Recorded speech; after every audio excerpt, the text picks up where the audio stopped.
আমি তো সেই ঘরের আমি তো খেয়ালই করে তো দাঁড়িয়ে যাচ্ছে যখন তখন ঘরের জায়গা পরের জমি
ভোকালটা বাড়াও না দাদা, ভোকালটা একটু আপ করো।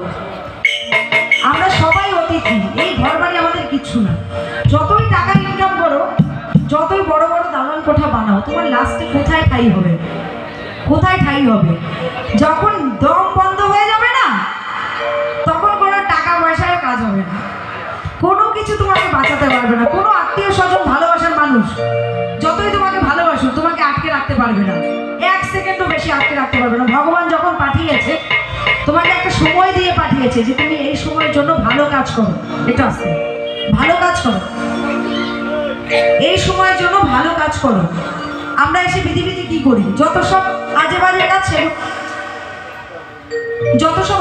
কাজ, সেগুলো করে বেড়াই। আমরা ভালো কাজ করি, আমাদের পুণ্যার্জন হলে আমরা তাড়াতাড়ি ভগবানের কাছে চলে যাই। এটা একটা সত্যি কথা। কিন্তু যাদের পুণ্য বেশি, তারা বেশি দিন পৃথিবীতে থাকে না, কারণ এটা নরক। এটা হচ্ছে নরক। আর মৃত্যুর পরে কোনো নরক নেই। কিন্তু যে যে পাপ করেছে, আপনারা ইতিহাস ঘেটে দেখবেন, যে যে পাপ করেছে তারা কিন্তু প্রায়শ্চিত্ত হয়েছে পৃথিবীতে বসে।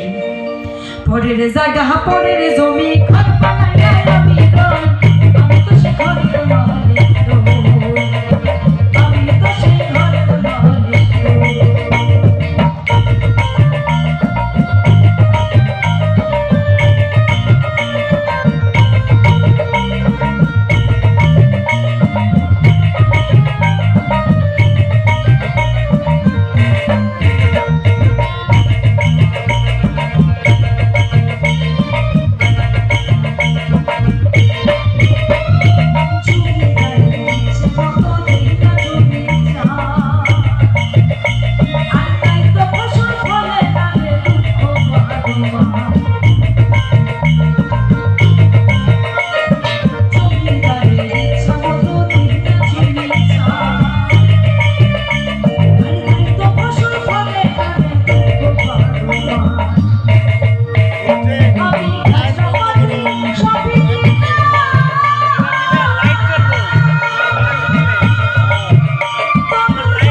করতে হবে।